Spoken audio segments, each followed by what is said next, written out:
episode of the Conquistador Podcast. Hubert, how are you today?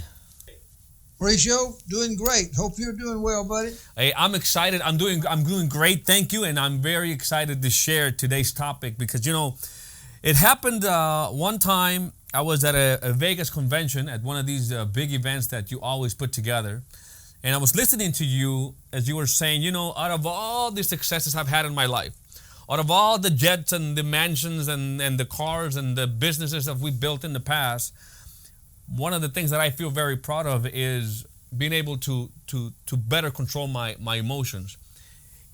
I couldn't comprehend what you were talking about. I was thinking, how can somebody be more proud of controlling the emotions than being able to achieve all these successes that you have in your resume? As people get to hear more about your story, they'll understand. And so I want to talk about that because it has made a profound impact in my life. Now, because after that moment, then I started listening more and more on all the different messages that you are always talking in the leadership live sessions that we have on Mondays. And I catch myself now when I'm either getting angry or I'm feeling fearful or I'm feeling sad or a crisis hit me from whatever angle, whether it's in business, in the family. And I know that these emotions take over me, but now I realize before I was just letting them kind of lead me, kind of like take me into these places. But now I realize them and I've been able to overcome some of the problems because I'm able to manage the emotions better. I know you have a lot that we can unpack on that today. Well, yeah, you're hitting on the key because if you can't really deal with the emotional ups and downs that you're going to experience throughout life, and it literally in a marriage, a partnership, certainly in a business, especially if you're going to do what it takes to be successful in a business, the more successful you become just simply means that you've been through a lot more challenges than the other guy. If so your emotions, how you handle your emotions is everything in life. In fact, I kind of learned some lessons a long time ago. I often wondered, when Heavenly Father created us, this human being, this magnificent thing called a human being. Just stop and think about it. He created a human being. Man, that's a magnificent thing. Wonder why he put such a fragile emotional system in such a wonderful thing. Well, I finally realized that he did it as a part of the test. It's part of the reasons why we're here. Is that very fragile, very sensitive emotional system is how we get tested. And it's what separates us in life, And it took a long time for me to comprehend that, and I realized that I had to do that. And I'm not here to tell you I'm perfect at it, but I'll tell you one thing. The reason I'm talking to you today, we've had success in life and been able to have a lot of successful people out there, is that they've been able to deal with the emotions. That's I'm not good. I'm not going to sit here and say I'm good at a bunch of things, but one thing I'm pretty good at is handling my emotions. Now, I learned a long time ago that the one thing I couldn't do is I couldn't carry any grudges. I had to flush it. I had to get it away immediately. I don't care what the deal is. I'm not going to carry on some extra baggage. Just you can't climb Mount Everest with a footlocker full of weights on your back. You've got to jettison it. You got to lighten your load, and you got to get out there and go forward. There's two things about emotions. One, if you're going to be very successful in most businesses, especially in a business like we're building here at HGI Hegemon, you're literally you've got to have emotions, because emotions is how you hook to people. We literally are heart to heart. I learned a long time ago, I don't aim at the head, I aim at the heart, because that's where the emotions are, and make an emotional thing. And even in recruiting or team building in any kind of business, I learned something. It's like business missionary work, if you will. If you were a missionary for in a religious way or some evangelistic type of thing, it's more spirit to spirit. You don't go out there and aim at the head and talk about it. You have to. It's a heart to heart thing. Your testimony, they feel it, you feel it. The spirit's there, And that's what this thing's all about in life. So emotions are tremendous, and everybody's got an emotional system. Yeah. And the one thing that I knew early on is that every human being, I don't care who they are, I don't care where they live in the world, I don't care what they say, they would like to do better in life. They would like to have more. Yeah, absolutely. They've got some kind of little hidden dream. There's some emotional dream. Now, they may doubt that they can do it. They may be scared to try it. They may think it'll never be their turn, but they still have got that there. And if you can go in there and emotionalize your message to them, it can ignite it. It can ignite. It's almost like we're walking around with a torch, our own torch. And if we want to light somebody else's torch, Mauricio, what we've got to do is make sure ours is lit, so I can go over and touch you and light yours. In the old modern original Olympics, not modern, but the original Olympics, they had something called the lapathon or something, where these Greek Olympians would have this torch, and they would go as far as they could go, see who could go the furthest to see people keeping the original torch lit. And the one that did it won the gold medal, so to speak. Sure. And that's where we are in life here. And emotions, the emotions is what lights the torch. It's hard to sell a dream if you're dragging a nightmare to the door. I like that. I like that. You got to have a dream here a little bit about this thing. And I found out that this whole thing's about emotions. And I'll end this part of this thing. I learned to be a proactor as opposed to a reactor. Because if you're a reactor, from early in the morning to late at night, you're going to have 100,000 things going to hit you in life. Your car broke down, the dog's sick, your grandmother died, blah, blah, blah, blah, blah. Bill collectors. Something's going to happen in your life or in your business, and you'll be reacting to it. So you got to make a determination. We have the free agency to choose whether we want to react or proact. Well, I figured out I was going to go broke and stay broke if I continued to react. So I learned that I had to start to become a proactor, meaning I had to choose to. It's like a salesman, like a yachtsman in his yacht trying to win the America's Cup yacht race. You got to learn to set your sail, where that wind doesn't blow you over. It turns and catches. It blows you forward. And emotions are everything. They are everything. I'm sitting here, and I don't know if you've seen, but I've had this smile because even as I hear you, I can't get a thought out of my mind, which, since I've spoken to my wife about, the emotions and how important it is, now every time my emotions are taking over me, it's just like, hey, you're always talking about controlling the emotions, so it's using that against me all the time. And obviously seeing my kids as they are just emotional, like human beings, like you said, we all have that same system, and just being able to bring it to the front, being able to now see it, because I'm sure that, like me, there are probably millions and millions of people that they are, like you say, reactors. We are reactors. I think most people, they tell us something, we react to whatever they tell them, whether it's an offense or whatever. Something happens to us, we're just reacting. And that's really how I was. I was reacting. I was fearful. Always my emotions were dictating things. And because it's made, like I said in the beginning, such a profound impact in my life. And I'm not saying I still get angry. I still get fearful. I still feel the same emotions. But the fact that I brought them to the front now, it makes me handle things in a much better way most of the time, and that's why it's important that we're sharing this Mauricio, with everybody out there. Let me add a little part of what you were talking about there with Lorena, your spouse. Yeah. Everybody that's going to be successful is going to have some person in their life, whether it's their spouse or some person they're close to or something that they trust that will help be like a thermostat. There's two kinds. There's a thermostat and there's a thermometer. Well, we don't want your spouse to be a thermometer, because you know where they put thermometers. We don't want it to be a thermometer. It can't do anything. It can just read the That's it. Yeah. Temperature. Well, that was for the thermostat. If you're too cold, it can heat you up. If you're too hot, it can cool you down. It can moderate you. And that's in my life, my partner Norma, that I've known since we were little kids, and then I ended up marrying my best friend, and been married now just all these many years.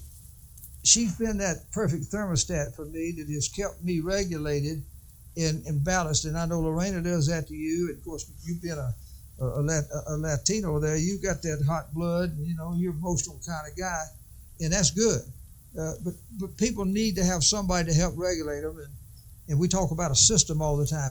The more system driven you are in life, it helps balance the emotions, and as you go forward there in life. So it sounds like she's a good thermostat. I'll share something that I wasn't aware of, and I was trying to understand what was the motivating factor in my early stages as an entrepreneur when I was 18, 19 years old. And I came to realize that there was this girl in high school that turned me down when I asked her out. And I talk about it because it impacted me in such a way that I wanted to prove that that was good enough. Sometimes when you ask people your why do you do what you're doing? Why do you this? Why you do that? I feel like a lot of people give you the reasons, but not the real reasons, because most people are afraid to accept that maybe you were either turned down, you were heartbroken, something like that happened in your life. Like in my case, the girl I fell in love with in high school turned me down, and that ignited something in me at that moment in time, back in the day. Maybe, something that I've never really mentioned, but that was kind of like a driving force. It was an emotional thing to me. And maybe it could be manifested in many different ways for many different people. Mm-hmm. And so just how strong, though, that emotion can be. And I don't know if you have a story or what was one of that driving factors that ignited those emotions in you. I think you're hitting right at the genesis of where emotions plays a part in your life. And every one of us, whether we use it as an igniter and a motivator in our life or not, we have them. Everybody. You look at all the great athletes out there, almost every one of them have a chip on their shoulder. Tom Brady, who just won his 7th Super Bowl ring, he's got some monstrous chips on his shoulder where he wasn't even the starting quarterback when he got to the University of Michigan for a while. And then he was drafted in 6th or 7th round, way nobody wanted him, and he wasn't even a starter there. But he just wanted to show people, and of course now he wanted to show the Patriots that he left that he could win another one without him. So you always got to have something to motivate you. Everybody in life. I won't get into all my little, but I got a whole big sack of rocks there that have motivated me throughout my life, and even motivates me now. One reason why I started my 3rd big company here from scratch, I put it on the line again. Well, I just wanted to prove that I could do it again, and that I wasn't lucky the first time, and the second one was a success, and the third time I'm able to do it with a whole new batch of leaders. It's just you find different things that motivate you in your life. Somebody, you could have some rejection somewhere in your life, and all of us have. And the people that seem to get ahead the biggest in life are the ones that even when they were small, even when they had no reason to dream, even when they were doubters and life wasn't good, they chose to just dare to dream a little bit as a young person, or as they were growing up. Even if they're on a job that's boring and they don't like it and they feel trapped, they'll still dare to dream. And if you keep that dream going on, because as the scripture says, as a man thinketh in his heart, so is he. So if you're dreaming, that's nothing but thinking in your heart. And so you're thinking and you're dreaming, and somewhere along the line, it'll happen for you. And so emotions are everything. I learned another secret. When you can get dual emotions going simultaneously, now you're double trouble. Now you're supercharged. And I always like to be in a business where I could have sort of not just a dream of making money, but the crusade of trying to help people, doing good things for people, bringing solutions and things for people. So I've always had sort of the twin engines, like a space shuttle taking off. It's got these twin thrust engines of thrust going. One's the opportunity where you dream of be somebody, and I want to be an entrepreneur, and I want to build something big. And the other one is I'm a part of a crusade that's going to do something great for people. And so we build our companies based upon those twin engines of tapping into dual emotions, the emotions of helping people and wanting to do good things for people, and the other was the emotions of building something great and achieving greatness and success for myself and other people who wanted to be like that. So that's just something that I've found over the years helped me was to get both sets of emotions going, and then compartmentalize all the other stuff that came my way, and it makes me wonder if the reason that many of the entrepreneurs don't succeed is probably not the lack of knowledge, it's not the lack of the skill, it's not the lack of the resources, but it's probably the lack of the right emotions taking over them at that time. I don't know. I mean, I'm just thinking. You hit right. That's the key. That is at the root cause of almost any so-called failure or quitting, or it's just that when you're if you're a boxer in the ring, can you take a knocking and keep on rocking? Can you take a licking and keep on ticking? Can you get up one more time than you got knocked down? You may have a chance to throw a lucky punch and win a knockout at the end. Some of the greatest fights in history were where people got beat up for 10, 12 rounds and just getting beat up. They hung in there, and just at the end, they got knocked down 4 or 5 times, but they got up and landed a punch and win the fight at the end. I could tell you stories about great boxers. Oh, I saw Julio Cesar Chavez, absolutely. Yeah. Anyways. Any fighter or football, anybody, hang in there. You never know in life. The key is don't let somebody knock you down, and don't take another thing is learn to not take rejection personally, even if it was intended to be personal at you. Don't take it, and don't let people. I'll tell you another thing. If people can understand human nature, if they can just understand a couple of things about human nature. Because if emotions, obviously, human nature. Yeah, if you understand human nature, then you understand a little bit more about yourself.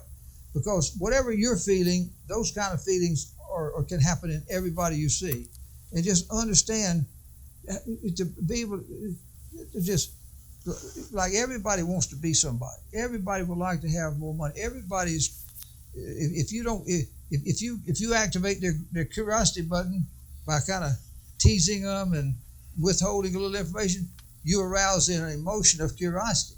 Then if you mention something about their success and there's a chance that you're making money, you're looking for people like you that want to make some extra money. Now you've kind of aroused their good greed button. So everybody's got these things that can be activated. You can be a successful person proactively activating the good emotional buttons in people that will cause you to create success. Now, in life, you can turn around and be a pro-actor and ignite bad emotional buttons in people and just screw up everybody's life. So you can master how to deal with human beings, and it just streamlines your life.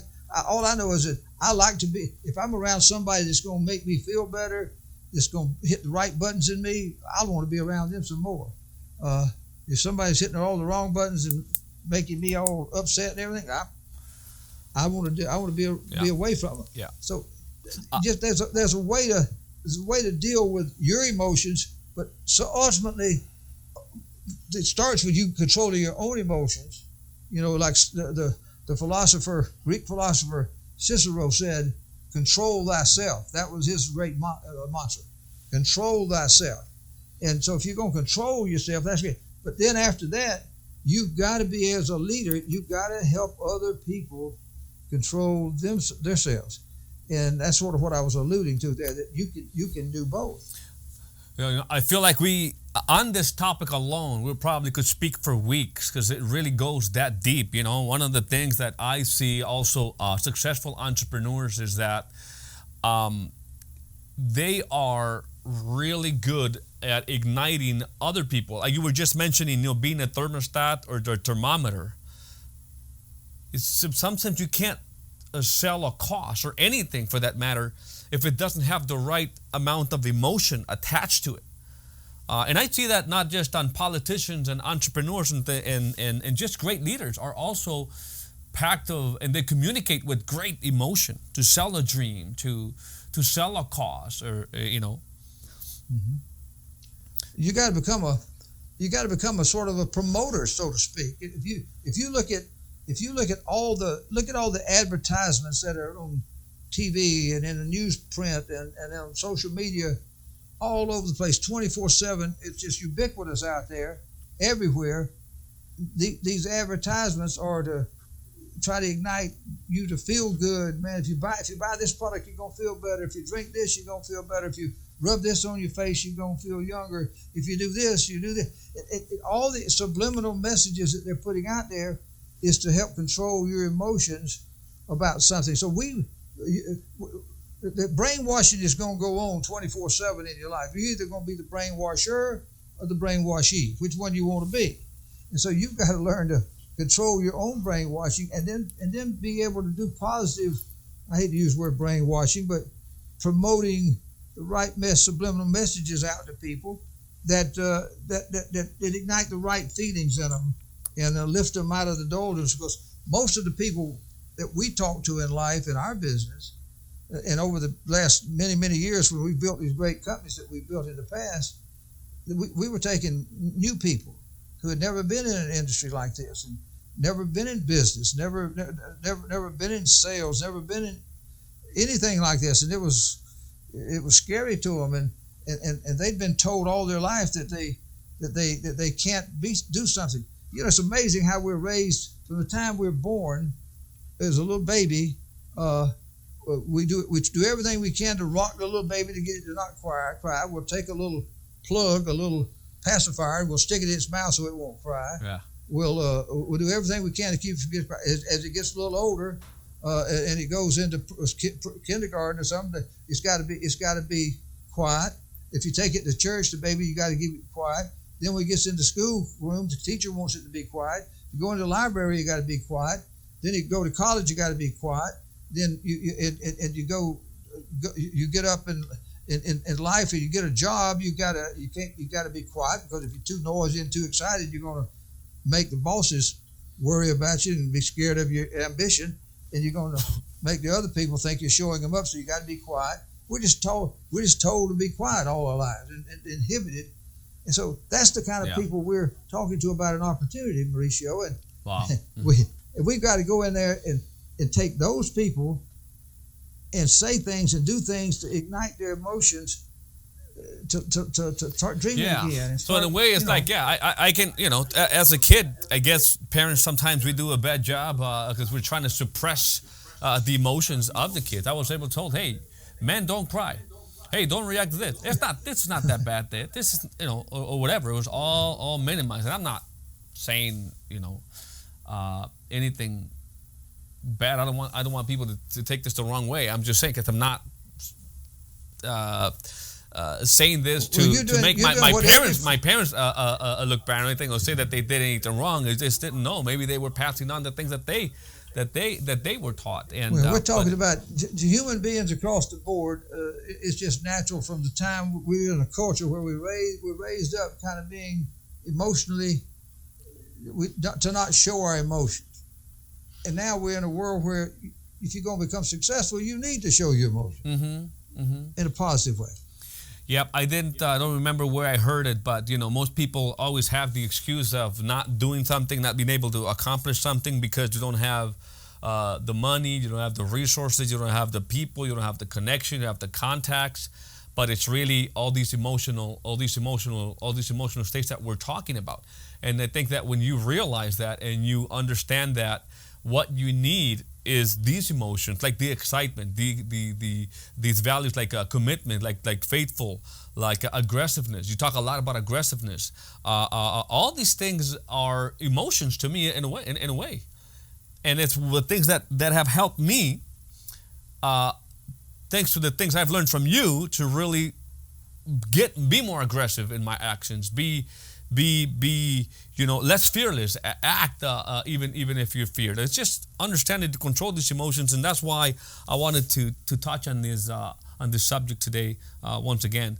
So as we wrap up, is there anything else that we ought to know about maybe human nature? How to maybe find our next emotion, or not emotion, but maybe a reason to continue on moving forward, even if we've already satisfied a previous reason, like that chip in the shoulder has been, pushed away, and now how do you keep on going? Because maybe can't come up with an example right at this moment, but let us say that once you have proven to somebody, let's say that you started doing what you were doing because you wanted to prove your parents something. You wanted to prove that one person that you could accomplish these things. You wanted to shut some mouths, and you did it. Then how did you continue on to the next thing? Like, how did you? What are the next emotional shocks that? Well, there's 2 or 3 little things I'll end with here.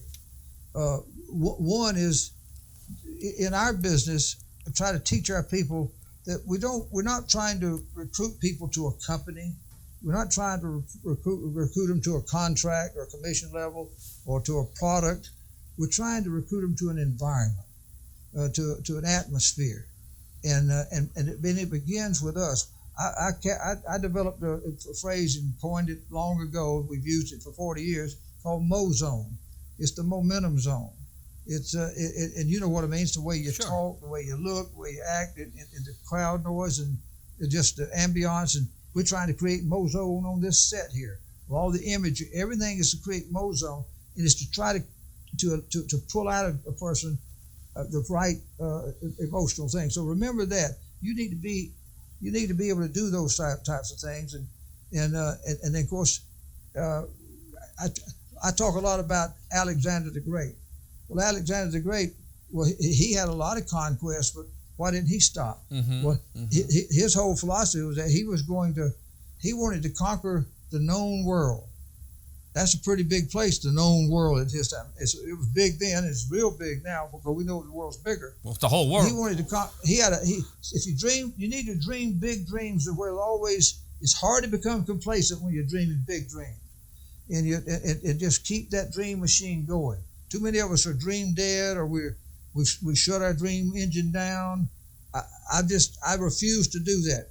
I just know that I know all the energy that it takes to keep it going. For me to shut it down and try to see if I couldn't crank it all back up, I'm not going to risk it. I'm just going to keep dreaming the bigger dreams. And then they asked Alexander, how long was he going to go? And he said, I'm going to go on until the world runs out. And I like that.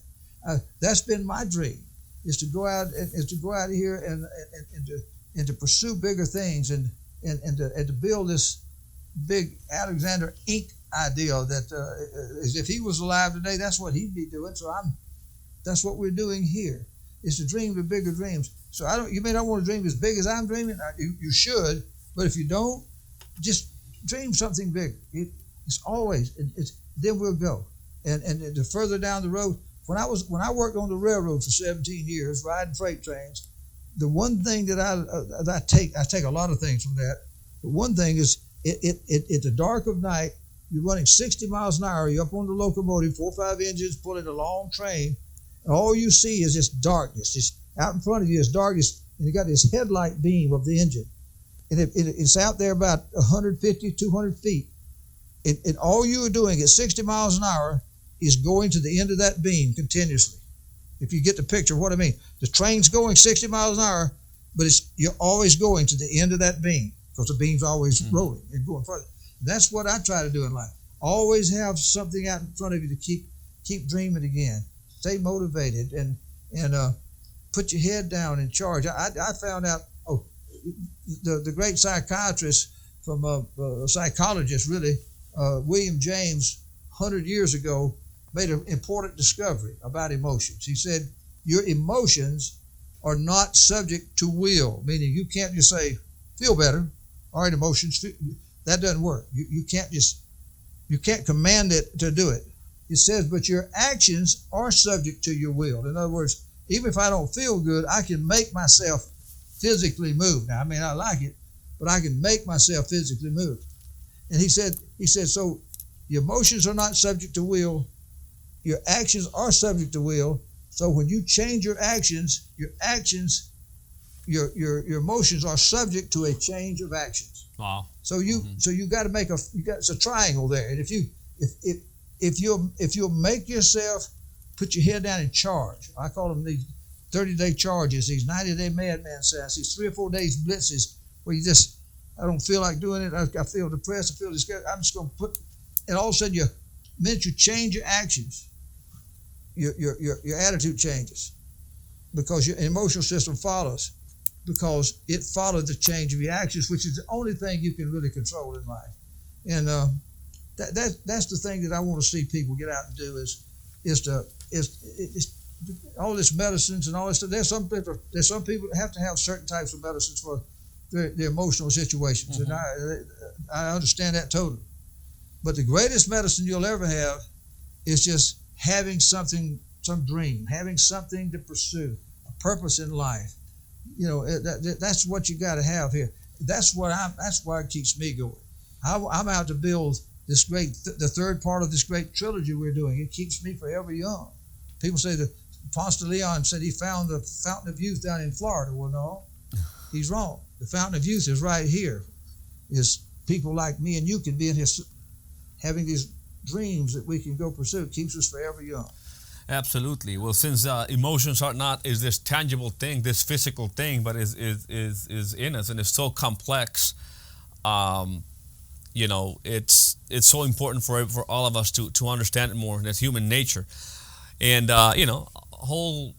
another conversation I'd like to have is in emotional intelligence, and we can just go on and on and on. I think that for today,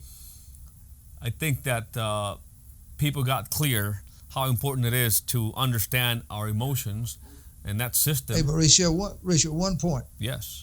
We talk a lot about people's IQ. Yeah. Their intelligence quotient. Which is what most people pay attention to or think is the important thing, right? Listen. In fact, I'm not interested. Well, I'm interested, but we don't measure you by your intelligence quotient. In fact, if you're too smart, I got to dumb you down a little bit if I'm going to do business with you. I'm not. Your intelligence quotient is not the key. I'm looking for your EQ, your emotional quotient, and certainly your FQ, your failure quotient. What does it take to knock you down? Yeah. What does it take to keep you down? Can you get up one more time and you got knocked down? Yeah. That's the formula. Yeah, I know it's not the time we're running out of today's show, but I can hopefully have the chance to share with some people some of the things that we've been able to do just acting out of emotion merely. It's not necessarily being the smartest or being the ones with the most knowledge, just acting out of pure emotion and then using other principles. But Mauricio, the thing that they've got to do is just remember, it's like a football game. If you're going to play, you're going to determine the outcome of the game. You can't do it if you're on the sideline. You have sitting on the bench. The more you let your emotions get out of control, and it takes you to the sideline out of the game, the less you are in control and the less you have chances of succeeding. So don't lose control. And if you do lose a little control every once in a while, make it a very short, brief period, and you get right back in the game with a charge or something. No, just your emotions are determine your future in your life. Well, let's go play. Let's go play. Hubert, thank you so much. I don't want to close the show without reminding everybody that they can now find us on almost all podcasting platforms, including Spotify, Stitcher, Google, Apple Podcasts. Search us there. If you want to see the entire show, you can go to YouTube and watch the entire recorded live show there. And also, I want to thank our sponsors. Thanks to Hegemon Group International, we can make this podcast possible. Remember that if you are in a place right now where you need to make more money and you need to find that skill that is going to elevate your value in the marketplace, well, maybe you had to take a look at becoming a financial professional. And Hegemon Group International is in business of helping people like myself learn that skill to solve the most common financial problems out there so that we can add value that can pay us very handsomely in return. So check them out by going to hgiopportunity.com. That is hgiopportunity.com. And that may be the one career that is going to take you from where you are now to where you want to be. With that being said, we'll see you next time. Hubert, thanks again. We'll see you later. Bye. See you later, man. Warning, this podcast may change the way you think about business, entrepreneurship, and money forever. The Conquistador Podcast was created for dreamers, entrepreneurs, and leaders who want to conquer their future. To be an epic entrepreneur, you must adopt the right mental paradigms as well as master the art of selling, marketing, and finance.